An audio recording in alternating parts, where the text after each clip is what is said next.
kuasa-Mu yang sempurna.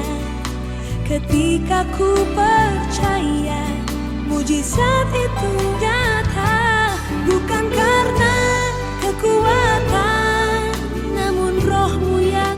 Shalom Bapak Ibu yang dikasihi Tuhan, selamat datang dan selamat beribadah di GBI Mujizat Itu Nyata. Gembala dan seluruh para pengerja menyambut Bapak Ibu dengan penuh kehangatan.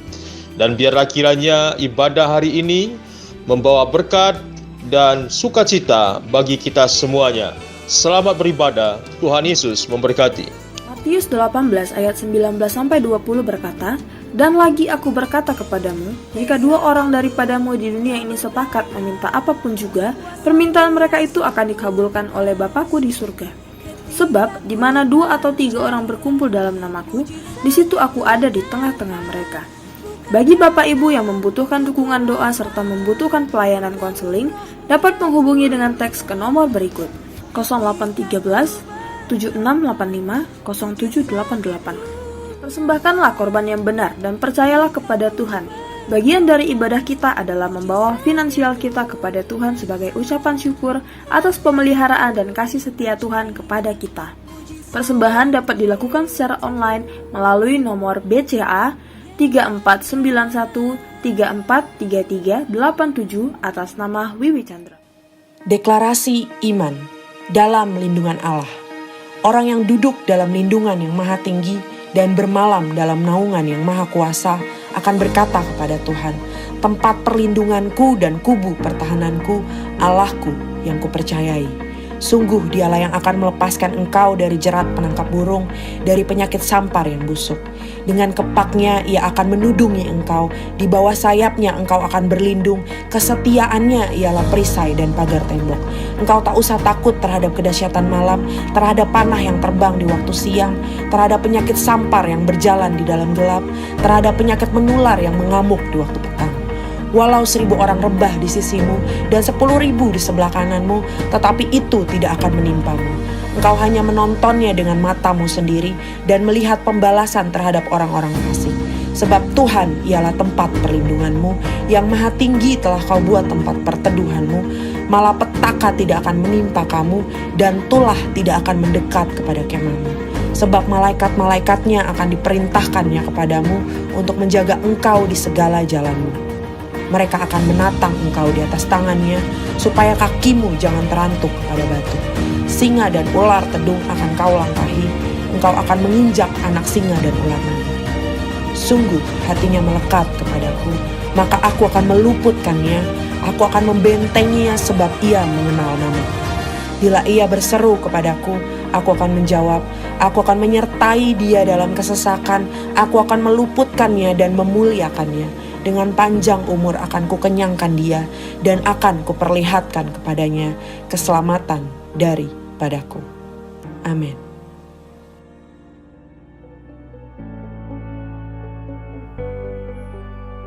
Pentakosta ketiga. 1. Pentakosta ketiga adalah pencurahan Roh Kudus yang dahsyat di zaman ini, melebihi yang terjadi di Asus Sastri. 2. Pentakosta ketiga akan mengakibatkan penuaian jiwa yang terbesar dan yang terakhir sebelum Tuhan Yesus datang kembali. 3. Pentakosta ketiga akan membangkitkan generasi Yeremia, yaitu anak-anak muda yang dipenuhi Roh Kudus, cinta mati-matian kepada Tuhan Yesus, tidak kompromi terhadap dosa, dan akan bergerak untuk memenangkan jiwa. 4. Pentakosta ketiga lahir di Indonesia dan bergerak ke bangsa-bangsa. Gerakan ini dari timur ke barat dan akan kembali ke Yerusalem. 5. Pentakosta ketiga akan memberikan kuasa untuk menyelesaikan amanat agung, dan setelah itu Tuhan Yesus datang kembali. Beribadahlah kepada Tuhan dengan sukacita, datanglah ke hadapannya dengan sorak-sorai. Mari persiapkan hati untuk masuk hadiratnya, bawa pujian dan penyembahan yang terbaik bagi Tuhan. Melalui kebenaran firman Tuhan hari ini, setiap kita pasti diberkati. Selamat beribadah, Tuhan Yesus memberkati. Kita bersuka cita buat Tuhan pagi hari ini. Amin. Mari tepuk tangan sama-sama. Mari sama-sama katakan, yuk. Datanglah ke bait-Nya dengan hati bersyukur, ke dalam pelataran-Nya dengan hati bersuka. Rasakan dan lihat betapa baiknya Tuhan bagi yang berlindung padanya. Akan bersorak-sorai, akan bersorak-sorai. Yeay! Bersyukurlah pada Tuhan, sebab Dia baik, bahwasanya untuk selamanya kasih setia-Nya. Bersyukurlah pada Tuhan, sebab Dia baik, bahwasanya untuk selamanya kasih setia-Nya. Yang bersuka cita katakan amin. Hey. Terima kasih Tuhan. Mari sama-sama katakan sekali lagi, yuk. Datanglah ke bait-Nya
kasih Tuhan.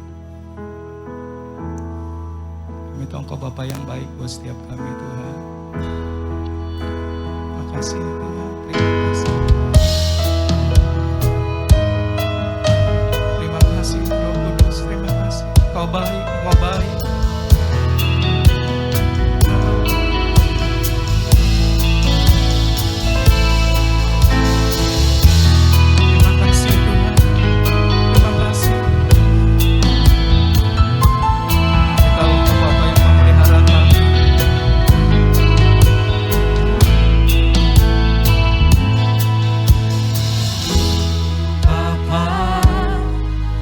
Peliharaku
lagi sambil angkat tangan Bapak Ibu katakan, lewat badai, lewat badai cobaan, semuanya mendatangkan kemenangan. Ku tahu Bapa peliharaku, Bapa peliharaku, Dia baik bagiku. Katakan Dia baik bagiku, Dia baik bagiku. Sekali lagi katakan,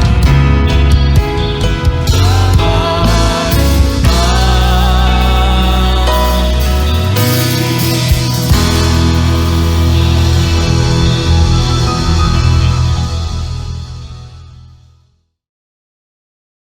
Shalom semuanya. Tuhan Yesus mengingatkan kita mengenai persyaratan untuk masuk ke dalam kerajaan sorga. Seperti yang dituliskan dalam Matius 7 ayat 21 sampai dengan 23. Tuhan Yesus berkata, bukan setiap orang yang berseru kepadaku, Tuhan, Tuhan, akan masuk ke dalam kerajaan sorga. Melainkan dia yang melakukan kehendak Bapa-Ku yang di sorga. Pada hari terakhir, banyak orang akan berseru kepadaku, Tuhan, Tuhan, bukankah aku bernubuat demi namamu, dan mengusir setan demi namamu, dan mengadakan banyak mujizat demi namamu juga? Pada waktu itulah aku akan berterus terang kepada mereka dan berkata, aku tidak pernah mengenal engkau, enyahlah daripadaku, kamu sekalian pembuat kejahatan.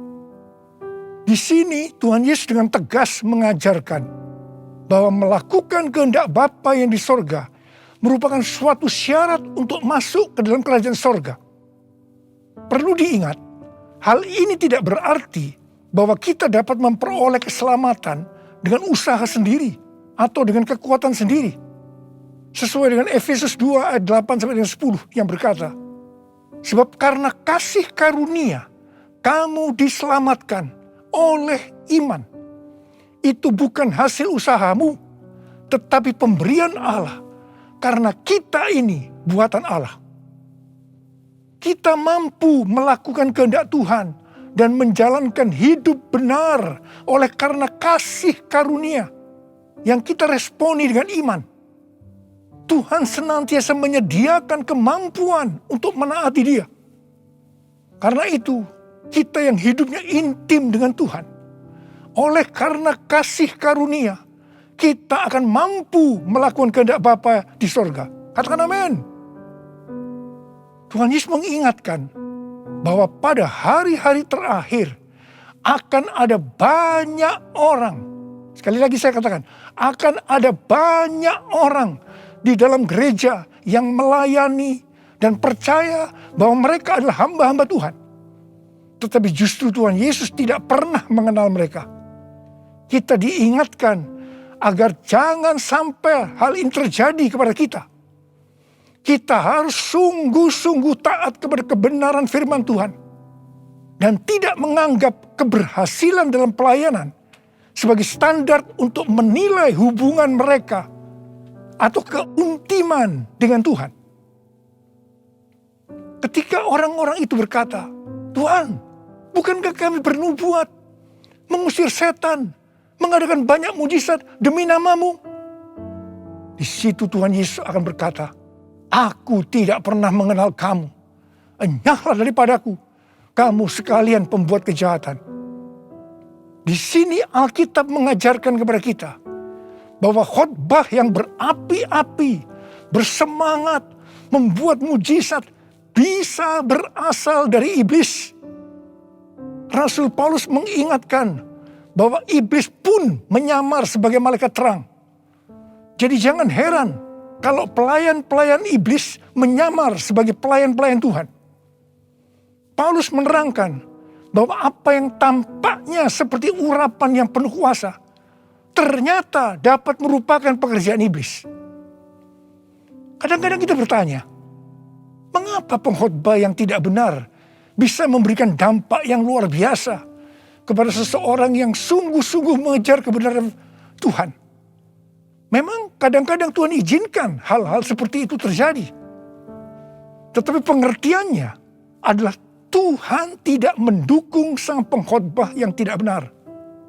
Tetapi dia tetap mendukung kebenaran Alkitab dan mereka yang menerima kebenaran itu dengan iman.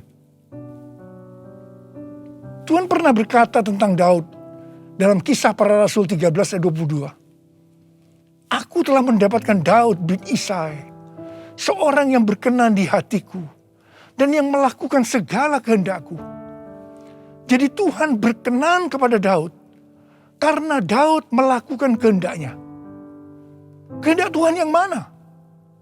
Kisah Para Rasul 13 ayat 36 berkata, sebab Daud melakukan kehendak Allah pada zamannya.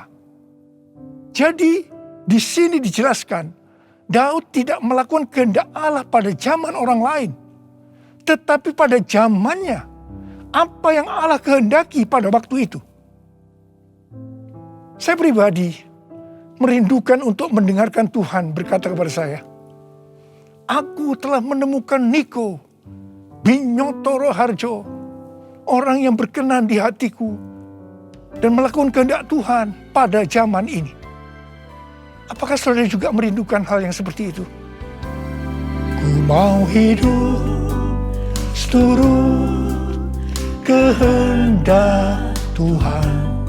Ku mau memberi semua yang ku dapat berikan. Ku mau cinta Dia lebih dari semua. Ku tak dapat membalas kasih-Nya. Ku mau cinta Dia lebih dari semua. Ku tak dapat membalas kasih-Nya. Ku tak dapat membalas kasih-Nya. 6 hari sebelum Paskah, Tuhan Yesus datang ke Betania, di mana Lazarus pernah dibangkitkan. Mereka mengadakan perjamuan untuk Tuhan Yesus. Marta melayani dia. Di tengah-tengah perjamuan itu, Maria mengambil setengah kati minyak narwastu murni yang mahal harganya. Lalu meminyaki kaki Tuhan Yesus dan menyekanya dengan rambutnya. Dan bau minyak narwastu itu semerbak di seluruh rumah itu. Yudas Iskariot, salah seorang murid Tuhan Yesus berkata, kenapa minyak narwastu itu tidak dijual saja dengan harga 300 dinar? Dan uangnya bisa diberikan kepada orang-orang miskin. Yudas berkata seperti ini bukan karena dia memperhatikan nasib orang-orang miskin. Tetapi karena dia akan mencuri uang kalau minyak narwastu itu dijual. Tuhan Yesus berkata, sudahlah, biarlah dia melakukan hal itu untuk mengingatkan hari penguburanku.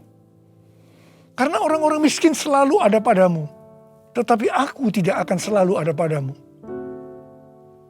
Kemudian Tuhan Yesus berpesan, aku berkata kepadamu, sesungguhnya di mana saja Injil diberitakan di seluruh dunia, apa yang dilakukan oleh Maria ini akan disebut juga untuk mengingat dia. Wow, ini suatu penghargaan yang luar biasa yang diberikan oleh Tuhan Yesus kepada Maria. Sebenarnya apa sih yang dilakukan oleh Maria sehingga Tuhan Yesus memberikan penghargaan seperti itu?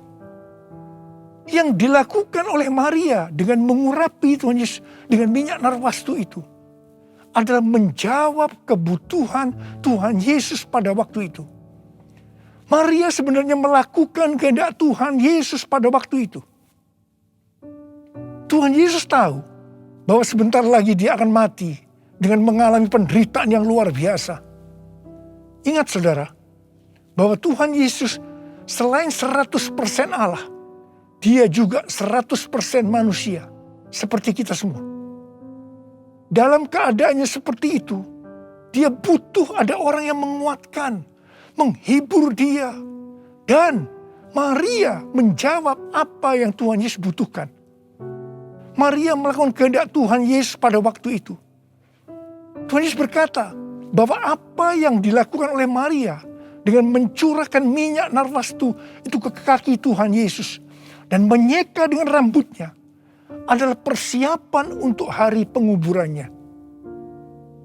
Sebenarnya, setiap kali kita memberitakan Injil, Tuhan Yesus menghendaki agar kita memberitakan tentang apa yang dilakukan oleh Maria, yaitu mengingatkan agar kita melakukan kehendak Tuhan pada zaman ini. Seperti apa yang Tuhan Yesus katakan dalam Matius 7 ayat 21 sampai dengan 23 tadi, yaitu bahwa hanya orang yang melakukan kehendak Bapa yang di sorga akan masuk ke dalam kerajaan sorga. Hanya orang yang melakukan kehendak Bapa yang akan ikut dalam pengangkatan. Saudara mau ikut dalam pengangkatan? Yang mau katakan amin. Amin. Mau mengikuti kehendak-Mu ya Bapa. Ku mau selalu menyenangkan hati-Mu. Ku mau mengikuti kehendak-Mu ya Bapa. Ku mau selalu menyenangkan hati-Mu.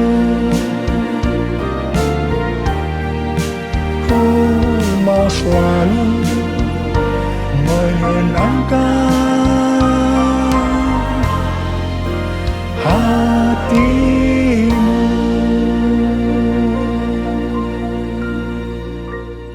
Pertanyaannya, apa yang menjadi kehendak Bapa di sorga pada zaman ini? Pada awal tahun 2009, Tuhan berbicara kepada saya dengan sangat serius dari Wahyu 3 ayat 11 bagian A. Aku datang segera. Saya gemetar dan bertanya, Tuhan, apa yang akan Tuhan lakukan? Dan apa yang harus saya kerjakan? Sekitar 6 bulan kemudian, Tuhan baru menjawab pertanyaan saya dengan berkata, Aku akan mencurahkan rohku. Aku akan mencurahkan rohku, kata Tuhan. Pada saat aku mencurahkan rohku, maka akan terjadi seperti Yoel 2, ayat 28 sampai 32. Pada waktu Roh Kudus dicurahkan, akan ada 3 tanda yang akan terjadi. Tanda pertama, anak-anak, pemuda, dan orang tua akan dipakai Tuhan secara luar biasa. Tanda yang kedua, mujizat-mujizat akan terjadi secara luar biasa. Dan tanda yang ketiga, goncangan-goncangan juga akan terjadi secara luar biasa. Melalui 3 tanda ini, Yoel 2 ayat 32 akan terjadi. Yaitu akan banyak orang yang berseru kepada nama Tuhan. Dan mereka yang berseru kepada nama Tuhan akan diselamatkan. Jadi akan terjadi penuaian jiwa besar-besaran. Katakan amin. Sejak tahun 2009 itu, hampir di setiap khotbah saya pasti mengingatkan tentang goncangan yang akan terjadi. Lebih dari 10 tahun saya mengingatkan tentang akan terjadinya goncangan-goncangan ini. Jadi salah satu tanda pencurahan Roh Kudus yang akan terjadi adalah goncangan yang dahsyat. Tahun 2013 Tuhan memberikan nama pencurahan Roh Kudus ini sebagai Pentakosta yang ketiga.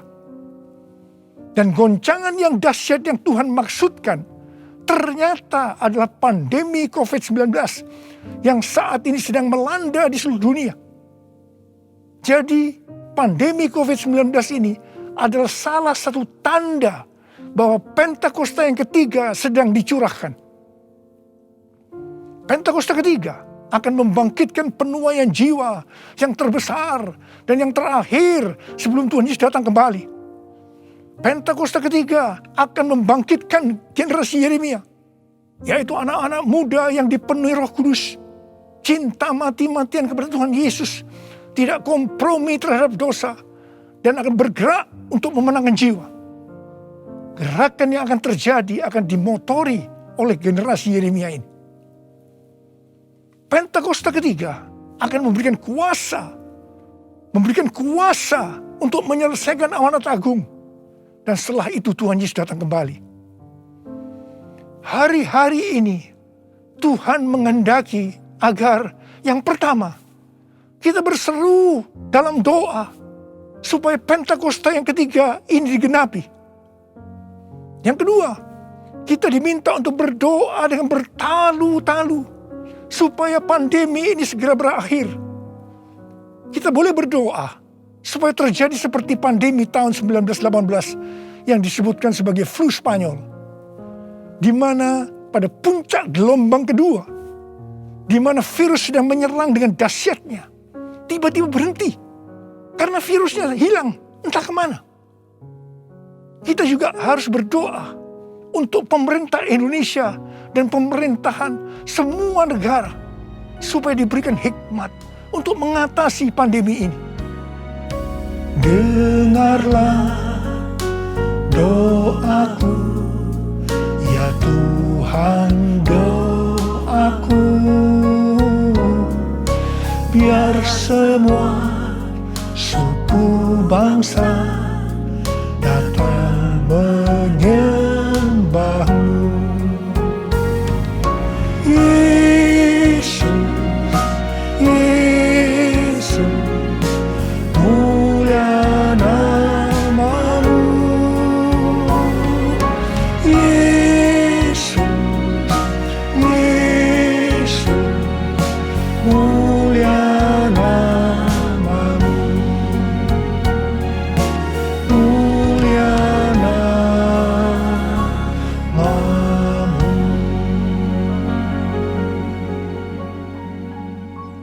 Tahun 2020, seorang hamba Tuhan mendapat penglihatan tentang Jakarta saat dia berkhotbah. Dia berkata bahwa dia dibawa ke suatu tempat yang namanya Jakarta. Dan dia tidak tahu bahwa ada tempat yang namanya Jakarta. Di sana dia melihat ada angin Tuhan yang sedang bertiup di Jakarta dan sekitarnya. Ada goncangan besar terjadi. Dia mengajak untuk berdoa bagi Jakarta dan Indonesia. Hari-hari ini, apa yang dilihat oleh hamba Tuhan ini memang sedang terjadi di Jakarta dan Indonesia. Dengan adanya varian Delta, maka pandemi di Indonesia menjadi semakin parah. Indonesia pernah sebagai ranking pertama dalam penularan virus harian di dunia ini. Demikian juga dalam hal kasus kematian karena COVID ini. Indonesia pernah menjadi yang terbanyak di dunia. Indonesia juga pernah disebutkan sebagai epicentrum COVID-19 dunia. Ini gambaran tentang keadaan Indonesia hari-hari ini yang sedang digoncang secara luar biasa. Banyak orang yang ketakutan, khawatir, kebingungan, stres, depresi, cemas, bosan, jenuh. Banyak juga yang terkena dampak krisis ekonomi. Banyak di antara kita sedang melihat kematian yang datangnya secara tiba-tiba terhadap orang-orang yang hubungannya dekat dengan kita. Banyak yang bersaksi, saya baru saja berbicara dengan dia. Sekarang tiba-tiba sudah tidak ada lagi dia. Yang paling menonjol dalam pandemi COVID-19 ini, dibandingkan dengan pandemi 1918 yang disebutkan sebagai flu Spanyol, bukan jumlah orang yang meninggal. Karena yang meninggal dalam COVID-19 ini relatif sedikit dibandingkan dengan flu Spanyol. Tetapi yang menonjol adalah tingkat depresi, stres, kecemasan tertinggi dalam sejarah. yaitu mencapai 25% pada tahun 2020. Di mana jika dibandingkan dengan tahun 2017, hanya 3,44%. Depresi ini pasti disebabkan karena melihat dan mengalami hal-hal yang disebutkan tadi. Jadi kalau kita melihat karakteristik pandemi COVID-19 ini, jelas Tuhan menghendaki adanya suatu pertobatan. Pada hari Minggu, tanggal 11 Juli 2021, jam 2 siang, Dirjen Bimas Kristen dan Dirjen Bimas Katolik, Kementerian Agama Republik Indonesia, mengajak semua umat Kristen dan Katolik untuk berdoa bersama-sama di rumah masing-masing. Kita berdoa dan melakukan seperti yang dituliskan dalam 2 Tawarikh 7 ayat 13 dan 14. Saya percaya Tuhan mendengar doa kita. Melalui segala peristiwa yang terjadi karena pandemi COVID-19 ini, Tuhan juga mengingatkan kita sebagai manusia. Tuhan memperlihatkan kepada kita betapa rapuhnya manusia itu. Kalau kita membaca dalam kitab Mazmur, dikatakan bahwa manusia itu seperti mimpi, seperti angin, hari-harinya seperti bayang-bayang lewat. Jadi artinya tiba-tiba tidak ada lagi. Manusia itu seperti rumput yang bertumbuh. Di waktu pagi berkembang dan bertumbuh. Di waktu petang lisut dan layu. Manusia itu seperti bunga di padang. Demikianlah ia berbunga. Apabila angin melintasinya, maka tidak ada lagi ia. Dan tempatnya tidak mengenalnya lagi. Saya percaya melalui pandemi ini kita diingatkan kembali bahwa kematian bisa datang dengan tiba-tiba, kapan saja. Pertanyaannya, apakah kita sudah tahu dengan pasti kemana kita akan pergi setelah ini? Hanya ada 2 tempat tujuan, sorga atau neraka. Hari-hari ini Tuhan mengingatkan kita, bukan hanya orang yang berseru, Tuhan, Tuhan, akan masuk ke dalam kerajaan sorga, melainkan dia yang melakukan kehendak Bapakku yang di sorga. Saya berdoa, setiap kita akan berkata, Tuhan, saya akan melakukan kehendak Tuhan pada zaman ini. Yang mau melakukan kehendak Tuhan pada zaman ini, boleh angkat tangan saudara. Saya akan berdoa buat saudara. Kita nyanyikan lagu ini. Ini aku Tuhan, utuslah aku, sampai generasiku diselamatkan.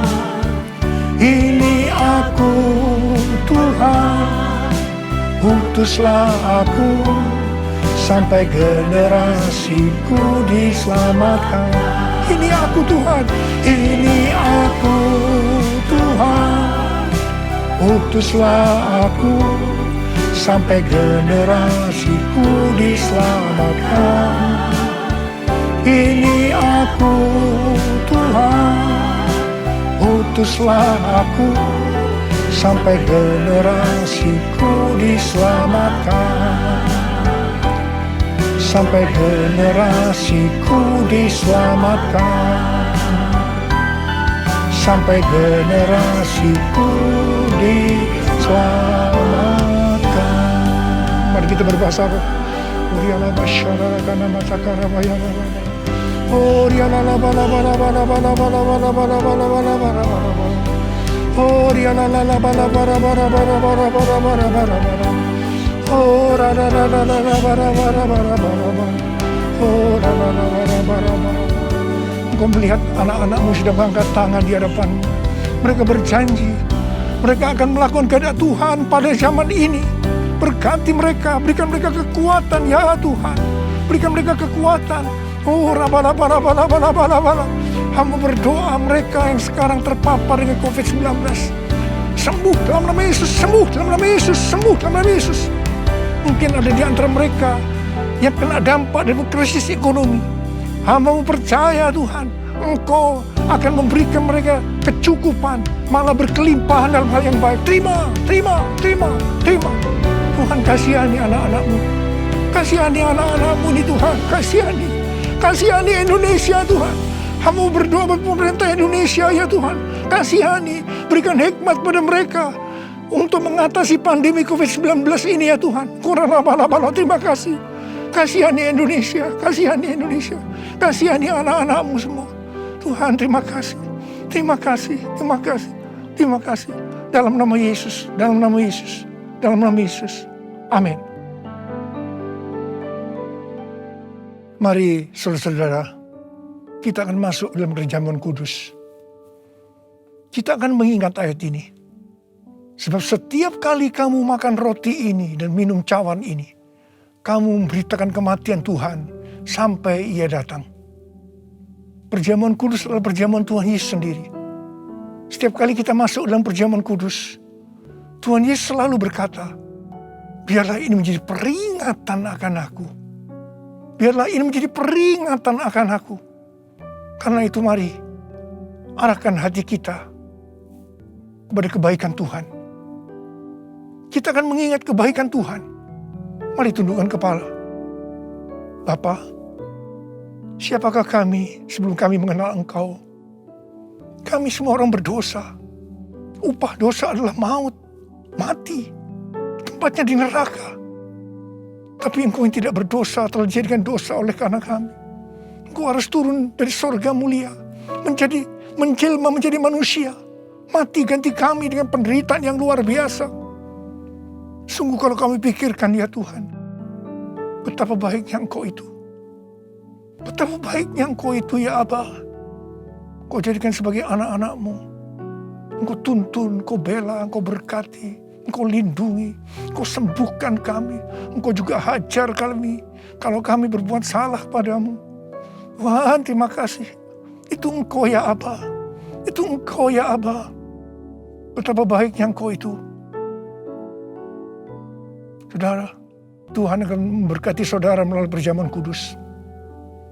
Tapi Tuhan mau kita makan dan minum dengan cara yang benar. Karena itu sekarang masing-masing introspeksi. Lihat keadaan dirimu masing-masing saat ini. Jangan menyimpan dosa. Kalau Tuhan ingatkan ada dosa yang selama ini belum pernah selesaikan dengan Tuhan. Ini saatnya saya berkata, ampuni saya Tuhan. Ampuni saya. Ampuni saya Tuhan. Ampuni. Tuhan, Kau melihat anak-anak-Mu yang sedang berdoa minta ampun kepadamu. Kau mengasihani mereka ya Tuhan. Kau mengasihi mereka ya Tuhan. Ampuni mereka, ampuni ya Tuhan, ampuni. Bapa, terima kasih. Kami akan masuk dalam perjamuan kudus dengan hati yang penuh ucapan syukur. Dalam nama Yesus kami berdoa. Amin. Sekarang mari kita angkat roti di tangan kanan kita tinggi-tinggi. Sebab apa yang telah kuteruskan kepadamu telah aku terima dari Tuhan. Yaitu bahwa Tuhan Yesus pada malam waktu Ia diserahkan mengambil roti. Dan sesudah itu yang mengucap syukur atasnya. Yang memecah-mecahkannya dan berkata, inilah tubuhku yang diserahkan bagi kamu. Perbuatlah ini menjadi peringatan akan aku. Sudah dikasih Tuhan. Bukankah roti yang kita pecah-pecahkan ini adalah persekutuan kita dengan tubuh Kristus? Mari kita makan dalam nama Yesus.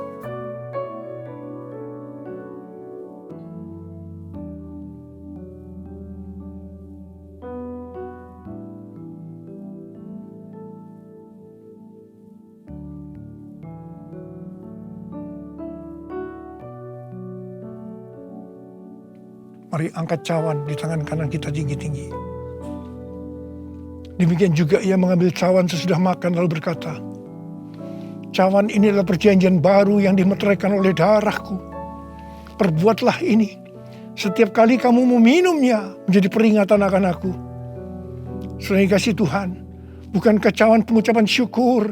Yang atasnya kita ucapkan syukur adalah persekutuan kita dengan darah Yesus. Mari kita minum dalam nama Yesus.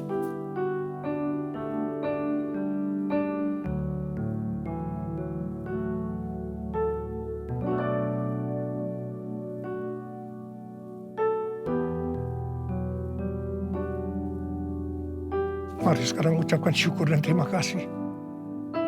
Dengan suara. Jangan diam. Oh, terima kasih ya Tuhan. Terima kasih ya Tuhan. Terima kasih. Terima kasih.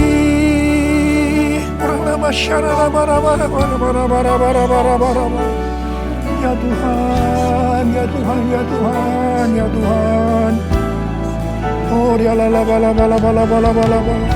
Tuhan Yesus, Tuhan Yesus Engkau baik. Engkau sungguh baik dan sangat baik kepada kami semua. Ya Tuhan, ya Tuhan, ya Tuhan. Terima kasih, terima kasih, terima kasih. Engkau baik ya Abba. Oh, ralabakan. All my life you have been faithful. All my life you have been so good. With every breath that I am able, I will sing of the goodness of God. All my life you have been faithful.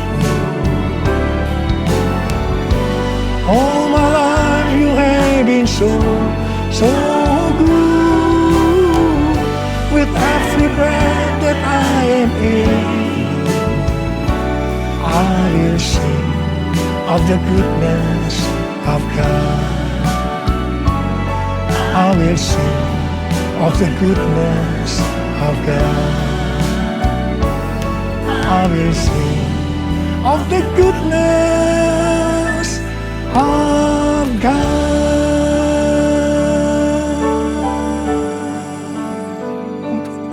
Oh Tuhan, terima kasih. Tuhan, terima kasih.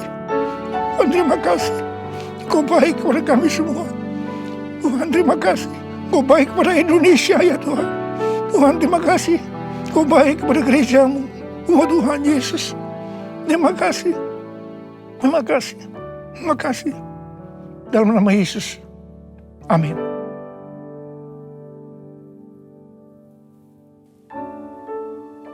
Mari, angkat tangan saudara, terima berkat Tuhan. Kasih karunia yang berlimpah-limpah daripada Allah Bapa dalam anak yang tunggal Yesus Kristus. Persekutuan yang manis dengan Roh Kudus menyertai saudara sekalian mulai hari ini sampai Tuhan datang menjemput kita di awan-awan dan bahkan sampai selama-lamanya. Yang percaya bersama-sama katakan, amin.